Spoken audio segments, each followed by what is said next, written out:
हाँ बच्चों, दो चर वाले रैखिक समीकरण युग्म को आलेखी विधि अर्थात ग्राफिकल मेथड से हल करने के लिए हमने दो समीकरण लिए हुए हैं।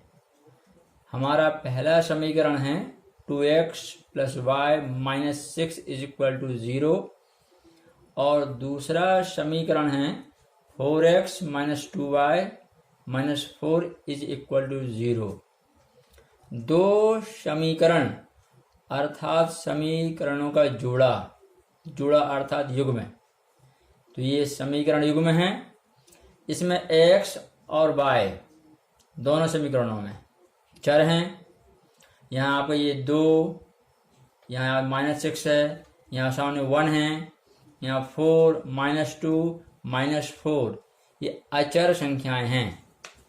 आप जानते हैं चर जिनका मान नियत नहीं होता, जो परिवर्तनीय होते हैं, और अचर जो स्थिर मान जिनका होता है, नियत होता है, इन्हें हम कांस्टेंट भी कहते हैं। ठीक है। अब यहाँ हम चरों पर अधिकतम घात देखें। यहाँ घात देखें क्या है, यहाँ घात 1 है, यहाँ भी घात 1 है।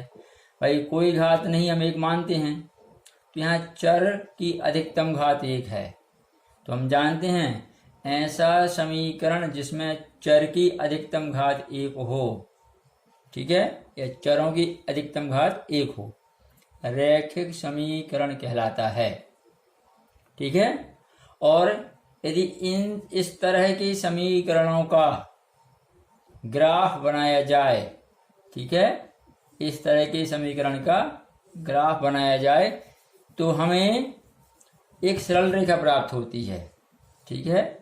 इस प्रकार से आपकी अक्ष हो गई, ये सरल रेखा प्राप्त होती है। ठीक है। तो हमें भी यहाँ पर इन समीकरणों के संगत सरल रेखाएं प्राप्त करना है। ठीक है, क्योंकि हमको ग्राफीय विधि से ये समीकरण युग्म हल करना है।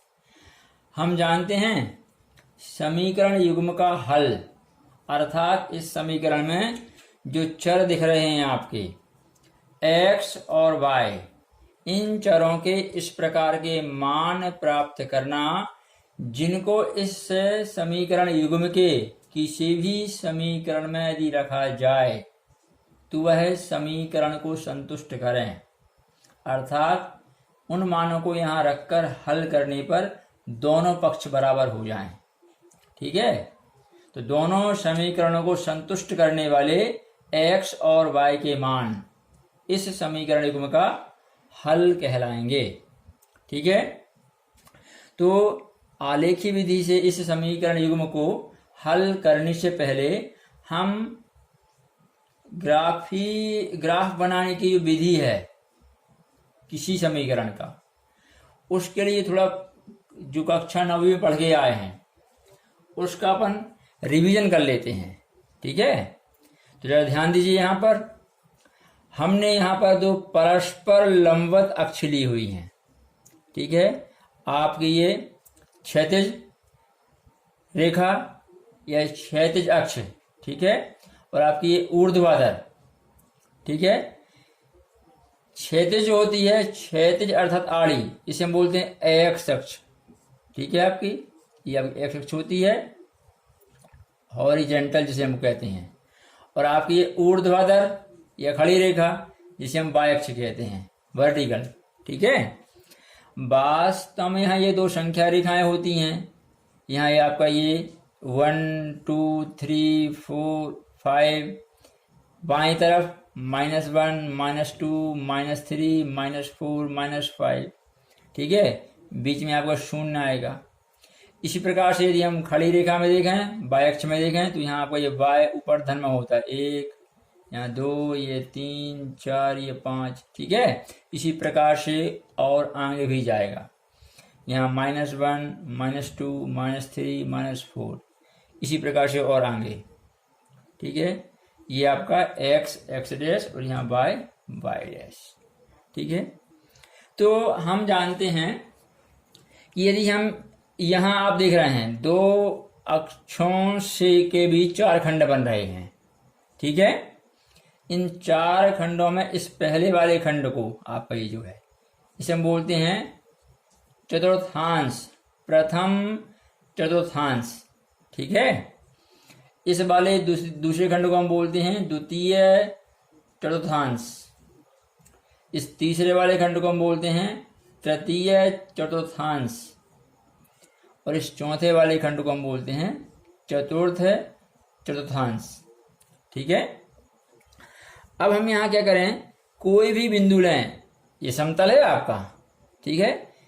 इस समतल में हम कोई भी बिंदु लें, जैसे हमने कोई बिंदु यहाँ पे लिया आपका ये। ठीक है। तो इस बिंदु के निर्देशांक अर्थात ऐसे मान जो इस बिंदु की हमें जानकारी दें कि ये बिंदु कहाँ पे स्थित है। ठीक है। तो जब हम गौर से देखें, हमारे एक्स अक्ष में यह बिंदु किसके सामने है, ये 2 के सामने आ रहा है आपका ये, देखिए आप। और वाई अक्ष में किसके सामने आ रहा है, ये 4 के सामने आ रहा है। ठीक है। इस प्रकार से हम कह सकते हैं कि इस बिंदु के लिए x का मान कितना है, 2 है, और y का मान कितना है आपका, 4 है। तो यही इसके निर्देशांक हो जाएंगे। ठीक है। आपका 2 और 4। ठीक है। ये इस बिंदु के निर्देशांक। ठीक। तो ये जो निर्देशांक लिखने का तरीका होता है, इसमें हम पहला निर्देशांक x मानते हैं, दूसरा आपका ये y। हमेशा x निर्देशांक पहले लिखा जाता है और y निर्देशांक बाद में लिखा जाता है। ठीक है। अच्छा, जरा गौर से देखिए आप, यहाँ 2 निर्देशांक हैं और हमारे यहाँ समीकरण में भी कितने चर हैं, 2 चर हैं। ठीक है। तो हमें इन समीकरणों से इसी प्रकार के बिंदु प्राप्त करना है, और बिंदु हमें तब प्राप्त होंगे जब हमें बिंदुओं के निर्देशांक पता हों। तो इन समीकरणों से हम इस प्रकार के निर्देशांक प्राप्त करेंगे। अभी हम आगे बताएंगे आपको कैसे आएगा। ठीक है।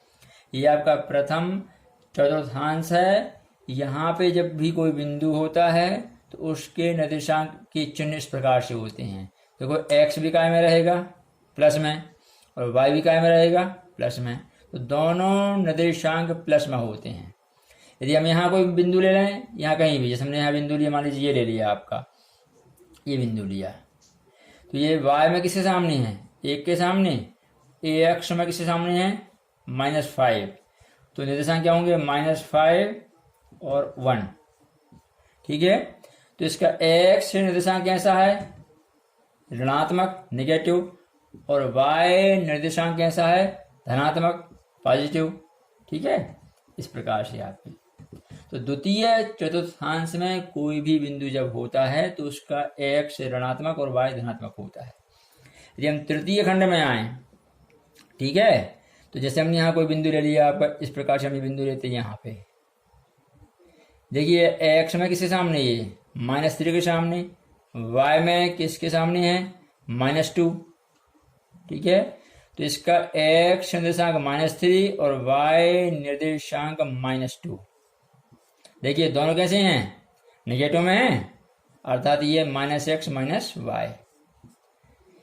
इसी प्रकार से यदि हम चतुर्थांश में आ जाएं, ठीक है, और कोई भी बिंदु लें, तो उसके लिए x का मान, y का मान कैसा होगा, ऋणात्मक, और x का मान कैसा होगा आपका, धनात्मक। ठीक है। तो जैसे हम यहाँ बिंदु लेते हैं आपका, ये हमने बिंदु ले लिया आपका, ये यहाँ बिंदु लेते हैं हम, ये बिंदु लिया हमने। देखिए x में ये 3 के सामने आ रहा है और y में ये -3। ठीक है, 3 एंड -3, तो यह हो जाएगा 3 और -3। इस प्रकार से x पॉजिटिव और ये y आपका नेगेटिव। ठीक है। ये आप पहले पढ़ चुकी हैं, लेकिन हम इसका रिवीजन कर रहे हैं, क्योंकि इसके ज्ञान होने के बिना हम ग्राफ बनाने में सक्षम नहीं रहेंगे। ठीक है। तो देखिए जरा, आपका पहले चतुर्थांश में दोनों धनात्मक हैं, x और y। द्वितीय में x ऋणात्मक, y धनात्मक। यहाँ तृतीय में दोनों ऋणात्मक और चतुर्थ में x धनात्मक y ऋणात्मक। ठीक है, तो आपको समझ में आ गया है कि कोई भी बिंदु जब किसी तल में होता है तो निश्चित ही उसके निर्देशांक होते हैं। x अक्ष में उसकी स्थिति क्या है और y अक्ष में उसकी स्थिति क्या है, यह जानकारी देने वाले मानों को ही हम निर्देशांक कहते हैं। ठीक है, तो यहाँ दो निर्देशांक हैं x और y, और हमारे यहाँ चर भी क्या हैं, दो, x और y। तो हम क्या करेंगे, इन समीकरणों से निर्देशांक प्राप्त करके ऐसे बिंदु प्राप्त करेंगे। ठीक है, देखिए आगे किस प्रकार से होगा।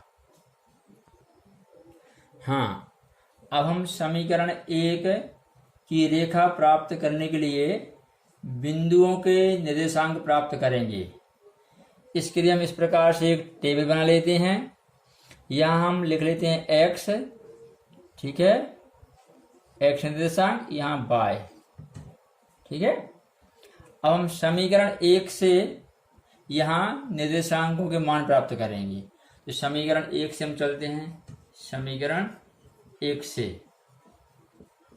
समीकरण 1 क्या दिया हुआ है, 2x plus y minus 6 is equal to 0।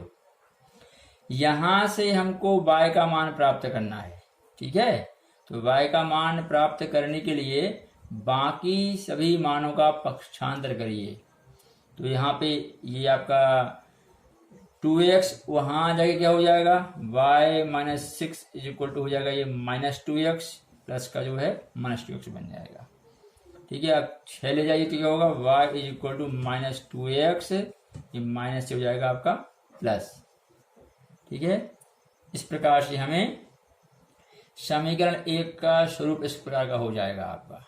ठीक है, अब इस स्थिति में हम यहाँ पर जो चर x है इसके मान अपने मन से लेंगे, रखेंगे कोई भी पूर्णांक। ठीक है, -2, -1, 0, 1, 2, 3 जो भी हमें लेना है, कोई दिक्कत नहीं है। ठीक है, पूर्णांक मान लेंगे लेकिन हम भिन्नात्मक मान नहीं रखेंगे। ठीक है, और x के इन मानों के लिए y के मान प्राप्त करेंगे। चूंकि यहाँ हम x का मान अपने मन से ले रहे हैं, अर्थात x का मान लेने के लिए स्वतंत्र हैं। ठीक है, और x का मान यहाँ लेने के बाद y का मान इस समीकरण के अनुसार ही हमें प्राप्त होगा। तो यहाँ x जो है आपका यह स्वतंत्र चर है और y इस समीकरण में परतंत्र है इस स्थिति में। ठीक है, तो हम x का मान इस प्रकार से लेते हैं कि पूर्णांक लेना है और ज्यादा बड़े मान नहीं। ठीक है, ज्यादा बड़े मान यदि हम लेंगे तो फिर ग्राफ पेपर में बड़े बड़े मानों के लिए ज्यादा स्थान चाहिए। ठीक है, कभी कभी यह मान ग्राफ पेपर से बाहर भी चले जाते हैं, हालांकि उनको हम एडजस्ट कर लेते हैं पैमाना चेंज करके। ठीक है, लेकिन फिर भी हम देखिए यहाँ पे क्या करते हैं, x का मान लेते हैं। हम x का कोई मान लें, जैसे हमने x का मान 0 लिया, x is equal to 0। x का मान 0 लेने पे y का मान निकालिए, क्या होगा, x में 0 लिख लेते हैं आपका। तो x इज इक्वल टू 0 रखने पर क्या आएगा, y इज इक्वल टू आपका -2 इंटू 0 प्लस 6। ठीक है, 0 से इंटू करने में क्या होगा, ये पूरे 0 हो जाएगा आपका, प्लस 6। तो y is equal to 0 plus 6 अर्थात केवल 6 कहलाएगा। ठीक है, यहाँ y इज इक्वल टू आपका 6। तो इस समीकरण में x बराबर 0 के लिए y की वैल्यू क्या है, 6। ये हमको पहला बिंदु मिला।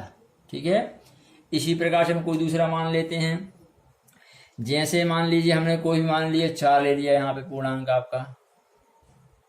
ठीक है, तो 4 रखेंगे तो क्या आएगा, रखिए जरा, x इज इक्वल टू यहाँ 4 रखने पर आपका, तो y is equal to -2 into 4 plus 6। तो 4 दूनी आपका 8, माइनस प्लस ये माइनस और प्लस 6, -8 प्लस 6 ये होगा -2।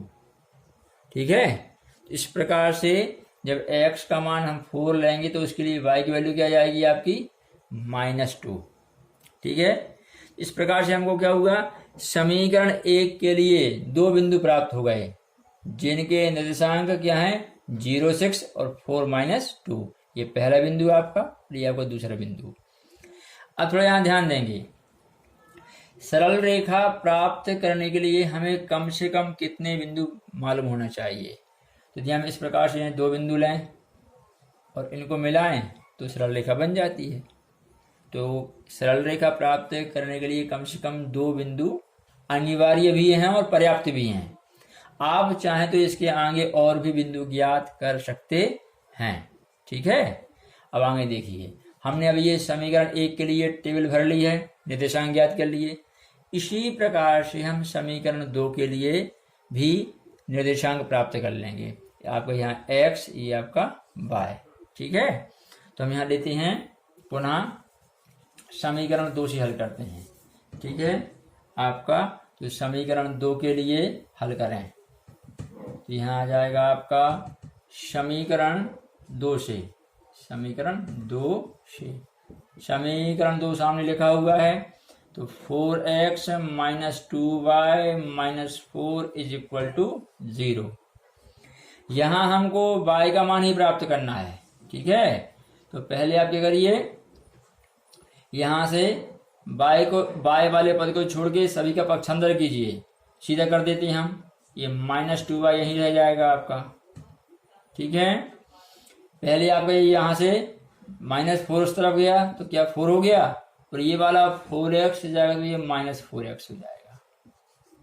ठीक है, अब y का मान प्राप्त करना है तो y = ये 2 आपका जो 2 दिया है इसका आप क्या कर दीजिए पक्षांतर, तो 4-4x / -2।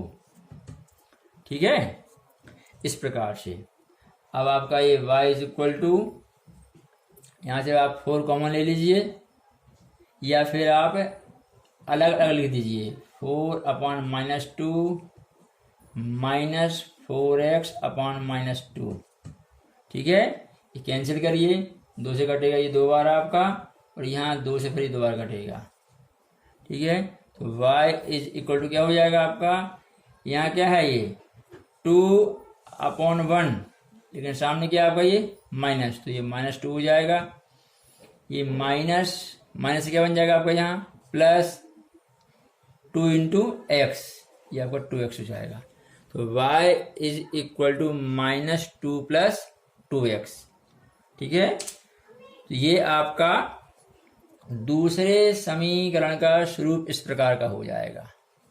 ठीक है, अब हमको यहाँ वही करना है, x का मान अपने मन से रखते हुए y का मान प्राप्त करना है।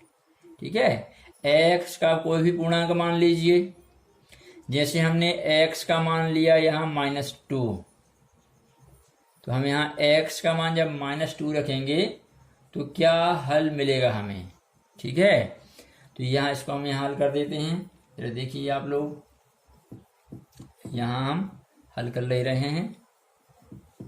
ये आपका क्या है समीकरण, y =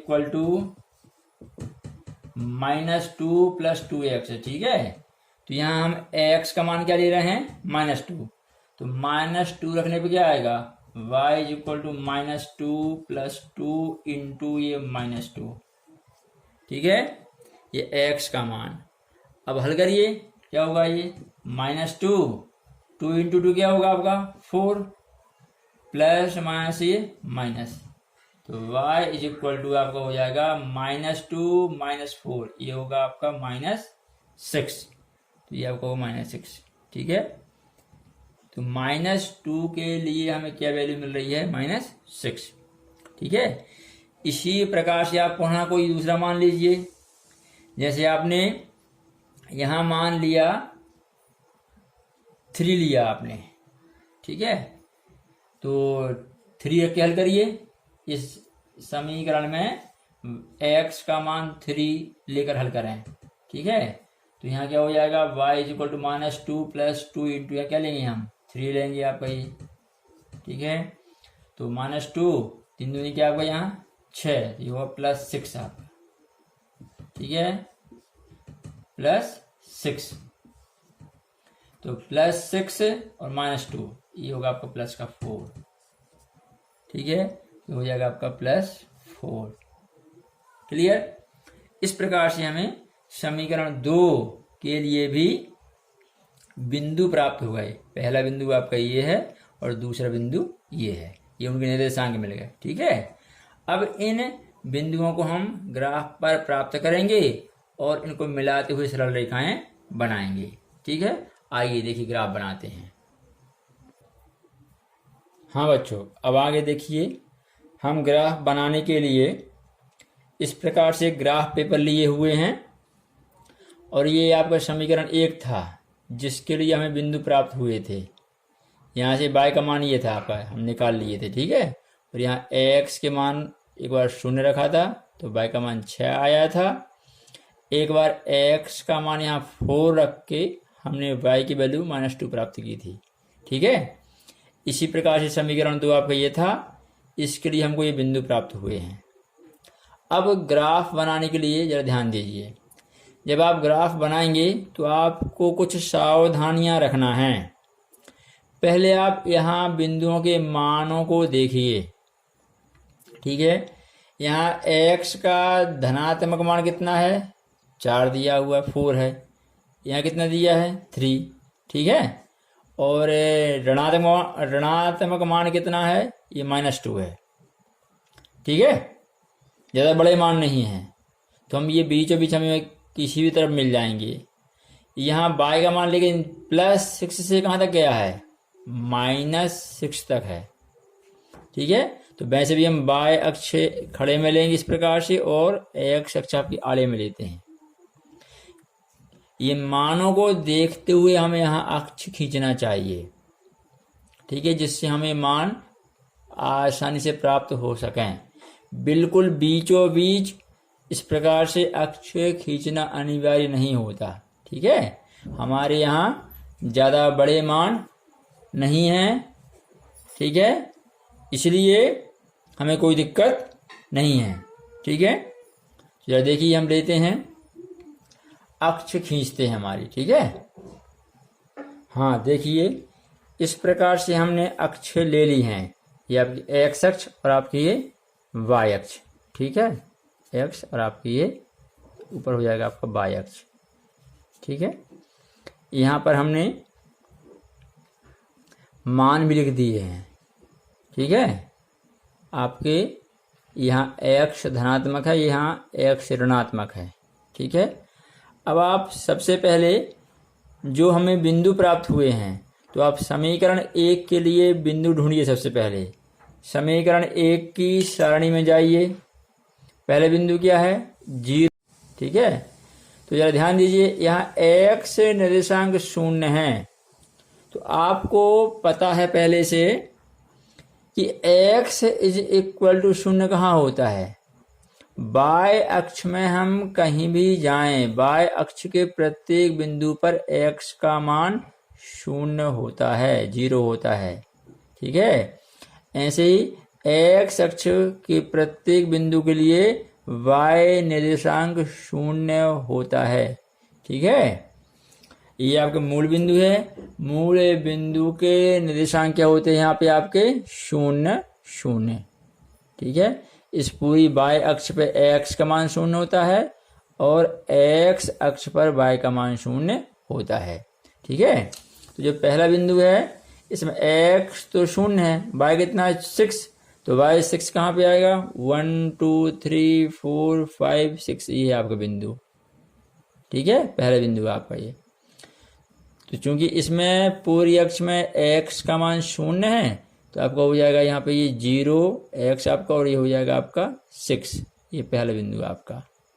ठीक है, दूसरा बिंदु आपका ये है पहला बिंदु, 0 और 6। ठीक है, ये आपका दूसरा क्या है, x = 4, y = -2। तो आप सबसे पहले x = 4 पर जाइए। x 4 कहाँ होगा, 1 2 3 4, ये आपका 4। अब y = -2 है, तो y माइनस में कहाँ होगा, नीचे, तो ये आपका -1 और आपको ये -2। देखिए आप -2, तो ये पॉइंट आपका आएगा। ठीक है, इस प्रकार से ये हो जाएगा।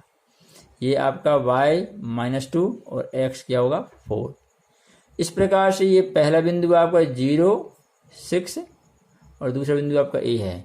इन दोनों बिंदुओं को आप मिलाते हुए लाइन खींचिए, ठीक है, इस प्रकार से। ये तो ये हमारे पहले समीकरण के संगत हमको रेखा प्राप्त होगी। ये आपके ठीक है। तो हमने ये बिंदु के निर्देशांकों से बिंदु प्राप्त किए और इन दोनों बिंदुओं को मिलाते हुए लाइन खींच दी। ये आपके पहले समीकरण के संगत, ठीक है, रेखा हो जाएगी। तो वो आपका ये 2x + y - 6 = 0, ठीक है। इसी प्रकार से आप दूसरे समीकरण के लिए जो हमें बिंदु दिए हैं, पहला बिंदु क्या -2 -6, तो आप x = -2 कहाँ पर है आपका, ये है -1 -2, ठीक है, x अक्ष में आपका ये। अब y का मान 6 -6, तो y ऋणात्मक कहाँ होता है, नीचे। तो आप -2 से देखेंगे, ये -1 -2 -3 -4 -5 -6, कौन सा बिंदु है आपका, ये बिंदु आएगा आपका, ये इस प्रकार से ये वाला, ठीक है। ये x में -2 है और y में -6 है। इस बिंदु के निर्देशांक हम यहाँ लिख दे रहे हैं -2 और ये -6, ठीक है। अब आगे हम चलते हैं, दूसरा बिंदु क्या है हमारा 3 और 4। x3 कहाँ है, दिख ही रहा है हमको, ये y = 4, 1 2 3 x हो गया आपका। तो यहीं से गिन लीजिए आप ऊपर की ओर, y ऊपर की ओर धनात्मक होता है, तो आपका ये 1 2 3 एंड ये 4 आपका ये वाला बिंदु हो जाएगा, ठीक है। इसका x निर्देशांक 3 है और y निर्देशांक आपको हो जाएगा 4, तो ये आपका दूसरा बिंदु 3 और 4, ठीक है। तो आप इन दोनों बिंदुओं को मिलाते हुए रेखा खींचिए, तो ये हमें दूसरे समीकरण के संगत रेखा प्राप्त हो जाएगी, ठीक है, इस प्रकार से ये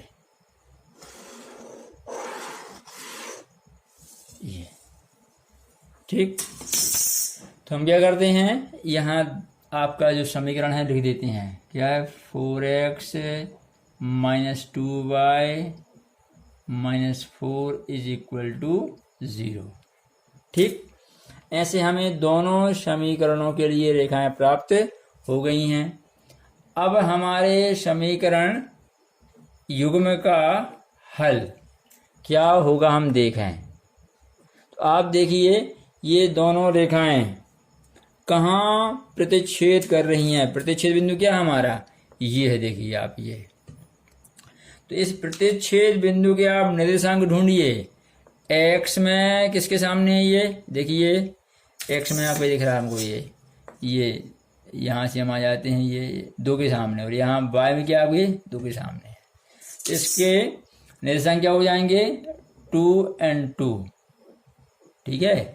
x निर्देशांक भी 2 है और y निर्देशांक भी 2 है। इस प्रकार से हमें क्या मिल रहा है कि x = 2 एंड y = 2, ठीक है। दोनों रेखाएं इस बिंदु पर प्रतिच्छेद कर रही हैं। इस प्रतिच्छेद बिंदु के निर्देशांक ही इस समीकरण युग्म का हल हैं, ठीक है। हम यह चेक भी कर सकते हैं कि ये मान सत्य है या नहीं, ठीक है। तो इसके लिए हम क्या करते हैं, देखिए बताते हैं। अपने उत्तर की जांच करने के लिए इन प्राप्त मानों को हम समीकरण 1 और समीकरण 2 में रखकर देखते हैं कि ये समीकरणों को संतुष्ट कर रहे हैं या नहीं।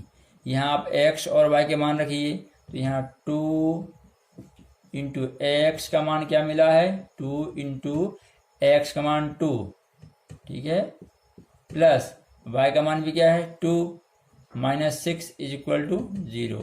यहाँ 2 × 2 4, तो 4 + 2 - 6 = 0। 4 + 2 कितना होगा 6 - 6 = 0, 0 = 0, ठीक है। देखिए दोनों पक्ष बराबर आ गए, माने हमारी ये मान जो है x और y के ये समीकरण 1 को संतुष्ट कर रहे हैं। इसी प्रकार से हम समीकरण 2 में मान रखें तो यहाँ क्या आ जाएगा आपका 4 इंटू एक्स का मान 2 मिला है, माइनस 2 इंटू वाई का मान भी 2 मिला है, माइनस 4 इज इक्वल टू 0। तो 4 इंटू 2 8 हो जाएगा यहाँ, माइनस 2 इंटू 2 आपका हो जाएगा ये 4, माइनस 4 इज इक्वल टू 0।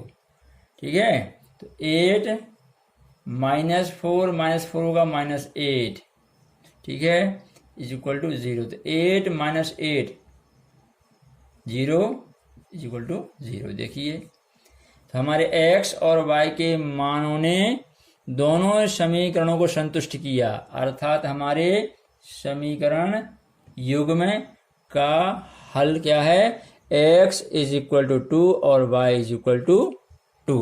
ठीक है, अब जरा ग्राफ पर हम विचार करें। जो ग्राफ हमारे सामने प्राप्त हुआ है, ये इस तरह की रेखाओं को हम कैसी रेखाएं कहेंगे। ठीक है, ये रेखाएं देखिए एक बिंदु पर प्रतिच्छेद कर रही हैं। ठीक है, अब इसके आगे तो कहीं और प्रतिच्छेद करेंगी नहीं है, ऐसी रेखाओं को हम बोलते हैं प्रतिच्छेदी रेखाएं। ठीक है, और जब इस तरह का ग्राफ बनता है, अर्थात प्रतिच्छेदी रेखाएं जब हमें मिलती हैं, तो जो हमारा रेखीय युग्म होता है, समीकरण युग्म होता है, उसके इस तरह के हल को हम बोलते हैं अद्वितीय हल। क्या कहते हैं, अद्वितीय हल। ध्यान रखेंगे आप। ठीक है, ये हमको आगे 3 समीकरण युग्म के हल के प्रकार बताते समय ध्यान रखना पड़ता है। समीकरण युग्म के 3 प्रकार के हल होते हैं, अद्वितीय हल, अपरिमित रूप से अनेक हल और कोई हल नहीं। ठीक है, तो ये जो आपकी प्रतिच्छेदी रेखाएं हैं, ये अद्वितीय हल के लिए होता है। यदि यह रेखाएं समांतर मिलती तो वह हमें जानकारी देता है कि इस समीकरण युग्म का कोई हल नहीं मिलेगा। और यदि एक रेखा पर ही दूसरी रेखा आ जाए तो ऐसी रेखा को हम बोलते हैं समपाती रेखाएं। आगे आपको हम और भी सवाल हल कराएंगे, जब आगे और हम प्रश्न हल करेंगे तो इस तरह की स्थितियां हमको प्राप्त होंगी।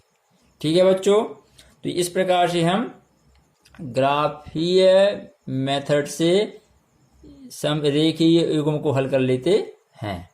ठीक है, तो आगे आज हमने आपको ग्राफिकल मेथड बताई है, आगे हम और भी प्रश्न हल कराएंगे। ठीक है, आप हमारे साथ बने रहिए। ठीक है।